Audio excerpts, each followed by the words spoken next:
Hey, good morning, everybody. Yo, We're having some weirdness with YouTube, so we think we're live, and it says that there are seven or so of you guys here, so we're just gonna roll with thanks it. for coming. Yeah, Yeah, thank you for coming. Hopefully, Awesome of you. We appreciate you. hopefully we're all good. I don't know. We'll see. Um, yeah, I don't know. probably. Welcome All right, back. I I'll hope kick you it guys off. had a great break. There's a skeleton crew today. You've got just the four of us because Andy and Phil, the two who you really came to see, are sadly busy with client work, so we're sorry. We understand if you want to just N- get off the Number just stream. drops down to Yeah, two. just to three. It's fine. That's fine. Um, yeah, I just want to take a minute here to ooh and ah about a Burger King redesign, a rebrand. They flattened everything out, so let's see if we can get a picture of the old branding now. This is who did it, Jones Knowles Ritchie. Um, it's just like something about the flatness of it is really appealing to me.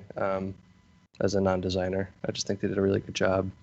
And yeah, it's across all aspects of their um, merchandise, branding.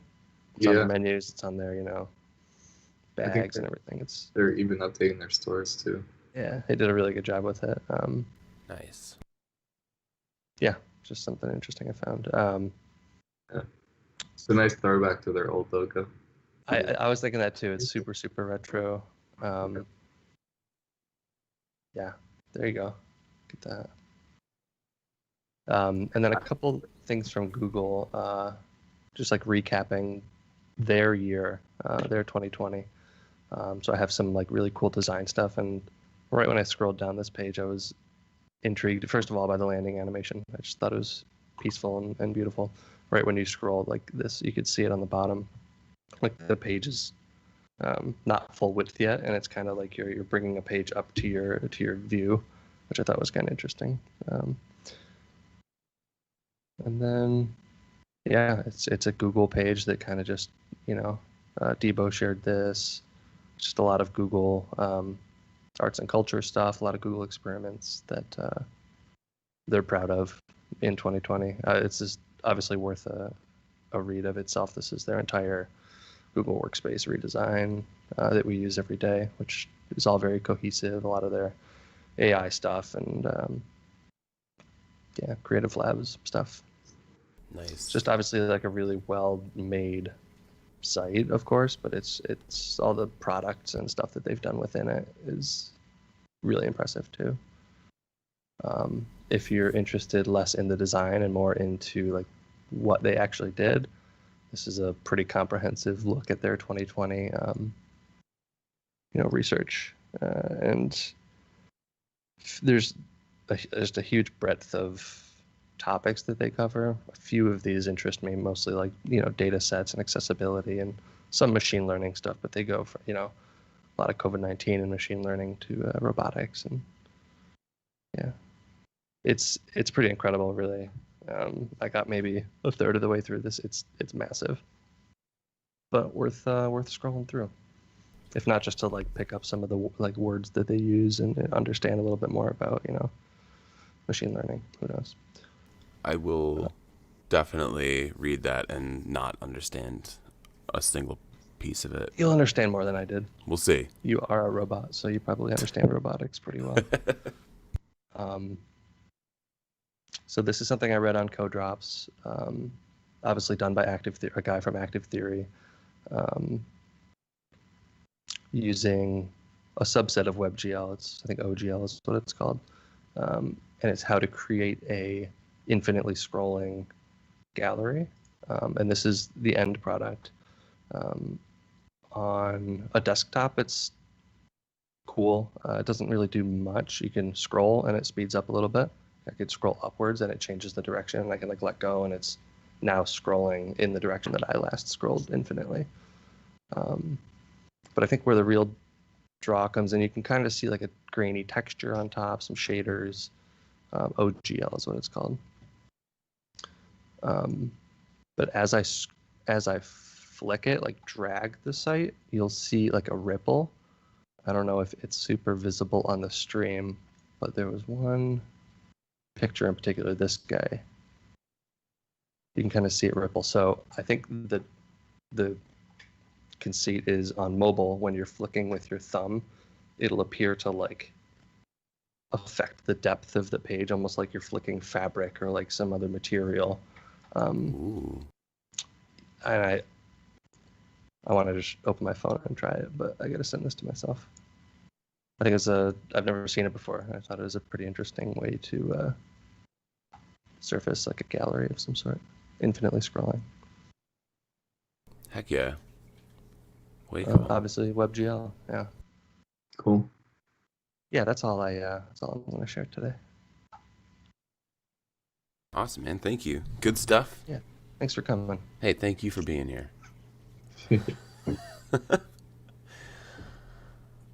All right. I'm gonna try to go next because I just got a couple of quick things here.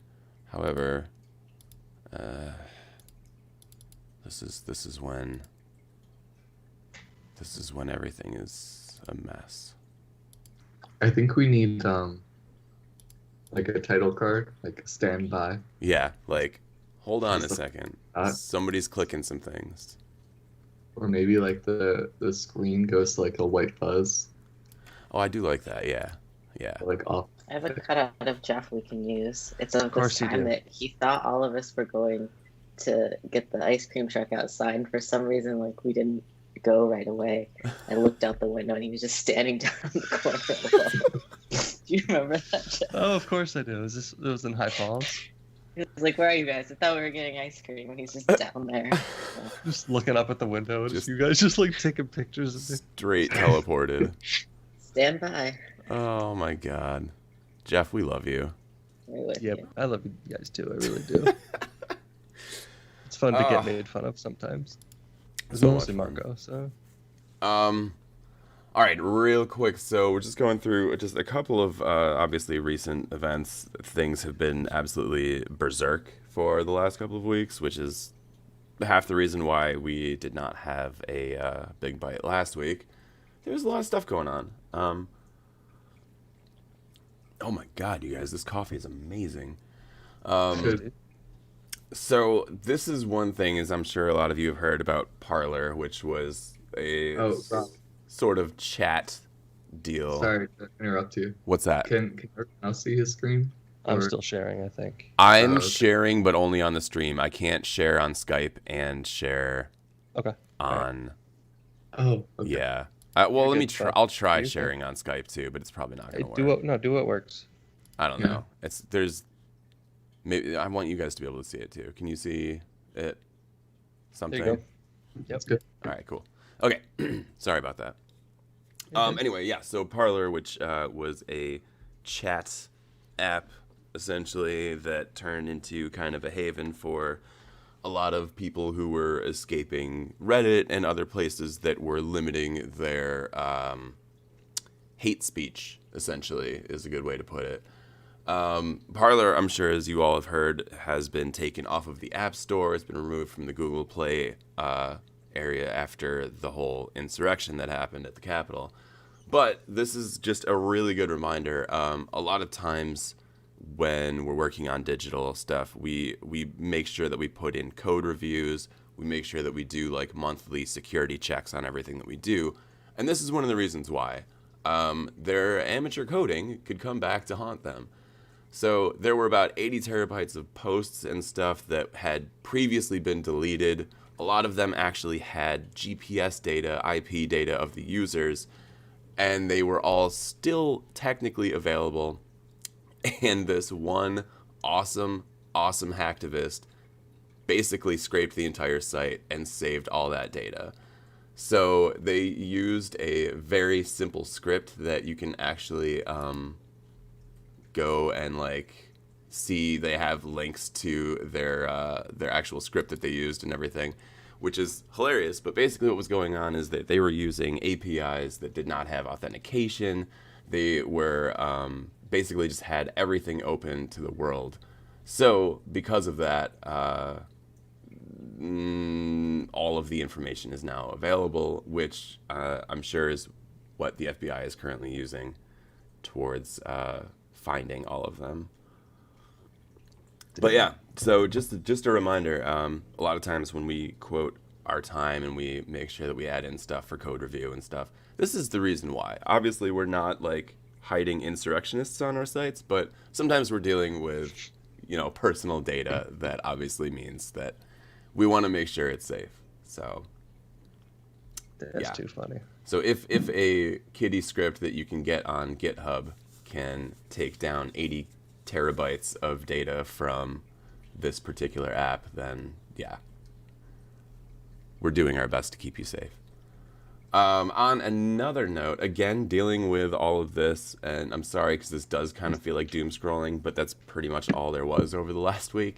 Facebook is now under scrutiny again because next to posts about the insurrection, they have been showing ads for military gear, which again is not, I don't believe, their own fault. It is their fault to not stop it, but it seems like certain companies obviously are finding keywords and stuff based on the riots, based on the insurrection, and throwing their ads in there as they can, which on one hand obviously is a smart move, but it's also a terrible move, and it's also something that now is putting both Facebook and the companies that were advertising under horrible scrutiny. So again, just something to remind us that when we are playing with keywords and stuff like that, especially if we're trying to be timely, we need to make sure that we're also being very sensitive and making sure that we're not like doing anything that could, upset people, which is probably fine because most of the time we're working with cheese and stuff, and cheese doesn't really upset anybody. So thank you, Friendship Darius, for everything. Yeah, Right. it's a risky thing to market, man. I mean, wait, cheese or Cheese, yeah. No, tactical gear. tactical gear for sure. Cheese, I suppose, because those who are lactose intolerant, I'm sure, just see those ads and then they're just like, ah, man, I wish. Insurrection. Yeah. Yeah. Anyway, that's it for me. That's what I got for you guys this week. Just a couple of reminders and weirdness that's going on in the world. Plenty of weirdness. So much weirdness. All right. I can go ahead and share. Oh, Jake, why don't you go ahead and share? I gotta dip off and update my privacy settings to share my screen. We'll miss you. I'll be right back. Okay. Are you seeing UX Matters?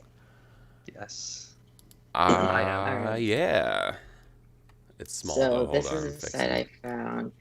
It's called Built for Mars. I'm not exactly sure why, but they have, all of everything they're talking about is like our mission is this. They've got all these little astronauts, so maybe it's just some clever branding. But I really like this site. It's a good resource because they have a lot of case studies about different experiences, and they sort of walk you through it in a really simple way to help you create better user experiences. And you can see that's their mission, is to help build better experiences by demystifying UX. And I think a lot of times we always swoop into these projects and we're like, well, the UX, and here's all of our comments. And it can kind of seem like it's just this black hole of like only people from our group can understand what makes good user experience. And that's, obviously not true. So they've got a lot of different case studies here. So a good example, which may be a mystery to some, is how TikTok works.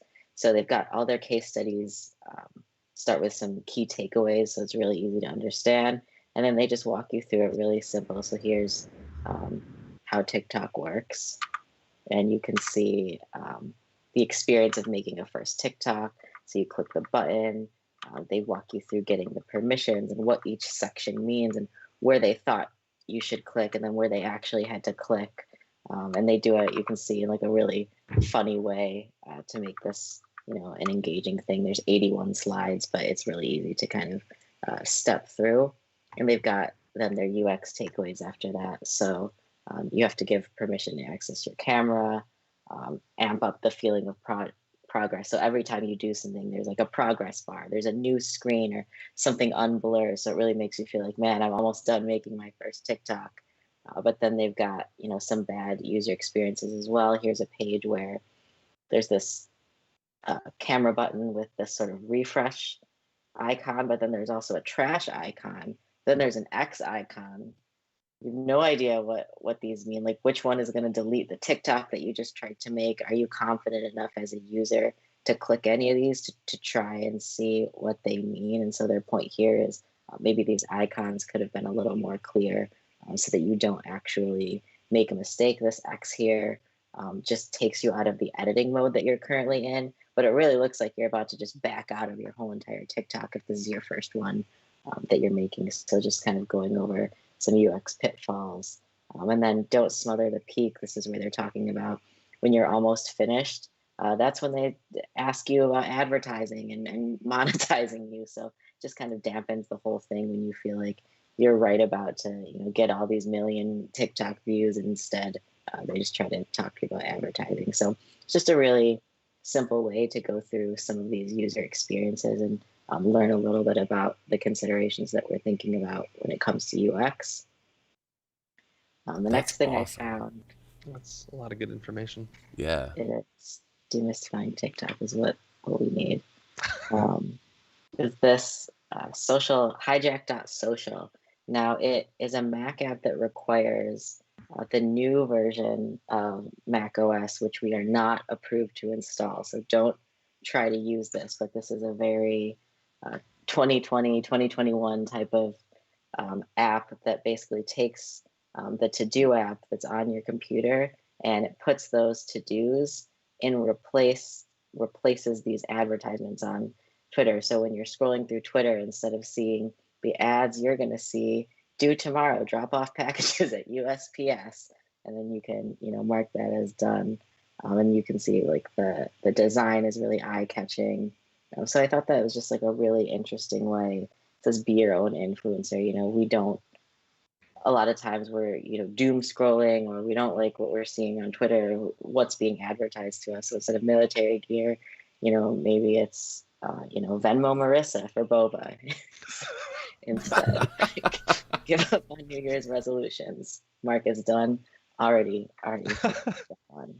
Also, I thought this was just like a really neat app. Another 2020/2021 theme. This is just a Chrome extension, so anyone can install this. This is called Netflix, and basically when you're watching a Netflix video, in the corner, it'll pop up a workout. So it'll take you through this 40-minute workout while you're also watching Netflix. So very like home streaming, home workout. So you can see here, they're like you're watching a video and they're just walking you through this little exercise. And they've got these like cute little animations that come up and time you and show you how to do it. And this is just, like I said, it's a Chrome extension. We've built Chrome extensions before. So like this is something that, with a little bit of time and effort, we could have built this ourselves. And I just thought it was just really fun and interesting for probably not as much effort as it seems like went into it. So this stuff makes a lot of sense. Oh, and man. lastly, just following up again with this, I already exited this, and by the time I get back to the tab, it's up again. We're going to see a lot of these 2021 trend roundups. So this is a roundup of the roundups. It's just one place that you can go to look at all of the different trends from these different publications that are posting, like what their trends are and what they expect for the new year. So instead of trying to find them yourself, you can just go here and peruse through at your leisure. SpaceCadet.ventures. That's right. It's a lot of different fancy URLs, like hijack.social, SpaceCadet.ventures. Oh, that reminds me. Remember that game Codenames that we used to play in the collab? Yes. There's now a codename.game and you can play online, and it's like the same branding, same like style as the board game, the tabletop game. Cool. Play with your friends. Find some of those. Yeah, I gotta find some of those too. Awesome. Awesome. So, Thank you, I gotta- Jake. Ah! Can everyone see my screen? Yeah, they can really see it. Hold on, I'm gonna. Because Jake's is always small, so I have to make the screen You bigger. can I really apologize. see. Okay, go ahead. You're good. All good now? Okay. I think this month is like National Puzzle Month or something. That's what I saw on Twitter anyway. And Google Arts and Culture just came out with a little experiment called Puzzle Party. So you can solve jigsaw puzzles together with family and friends. Um, and I think during like quarantine, everyone got into puzzles a little bit, and you're able to do them online. But I haven't seen a great tool where you could like do it with friends and family. And I'd have to reload this real quick. Have you sent this to Ann Gilzow? Yeah, we should. Should. You can play with Anne if you'd like. I'm sure she would love it. But you can choose from any of these art pieces, and you can set the difficulty on the bottom, and then you can just start your puzzle, and you can play with multiplayer, or you can do it solo. So cool. Yeah. That's cool. So just really fun, and like you can just start laying out the corners. And there's some like little things that need to be. Good strategy. Yeah. Start with the corners. But really cool, really fun if you want to, connect with a friend and play around with it. It's good. Absolutely.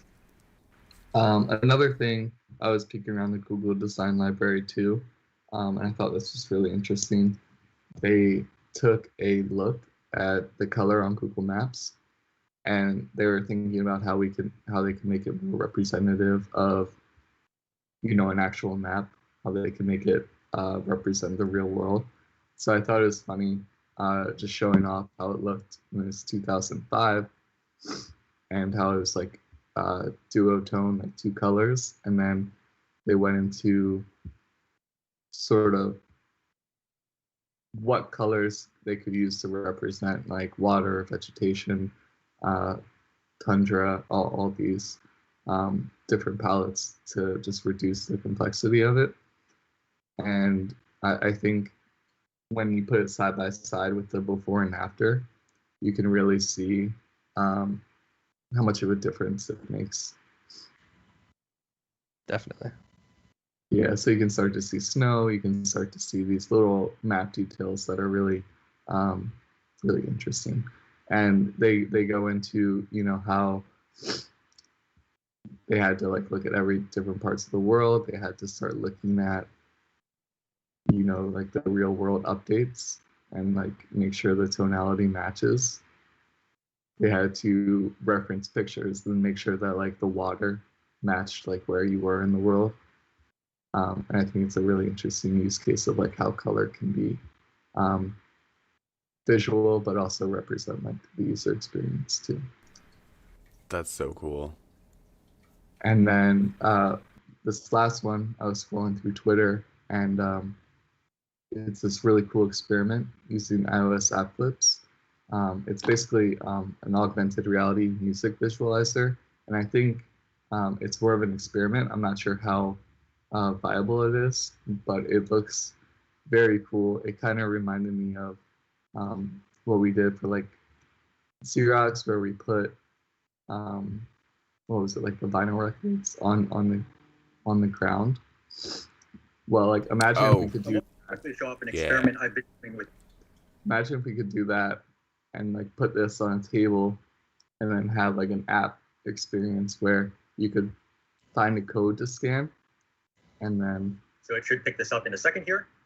You can see that it's gone and picked this up, and now it lets me launch Beatsy from an app clip. So this is going to both download the app, but the other thing it's going to do in this case is actually download a specific song. So here, let me just go and locate the app clip code again. And you can see it's now playing a specific song that was linked from that app clip, and it is applying the visualizer effect here to the center of the table. So again, you get that cool 3D visualizer effect, and it's just applying that for the specific song. Jeez. So That's so a cool. really cool mix of technology and using the app clips in a unique way. I thought it was awesome. So just wanted to share that as well. That's neat. I like it. Ah, many thanks, man. Many thanks. That's all I got.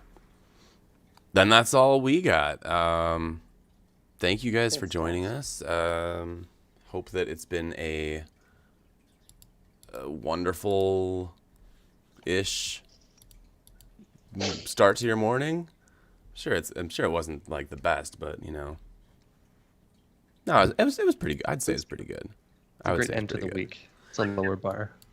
And just so you guys know, because I mentioned it and I just want to shout this out, but Coffee Connection that you guys can go to on South Ave, their holiday blend is phenomenal. Just get some of that in you. It's really good. Yeah, so that's it. Thank you guys for joining. Probably. Happy New Year. How do you get How do you what? get sponsors? Hashtag not sponsored.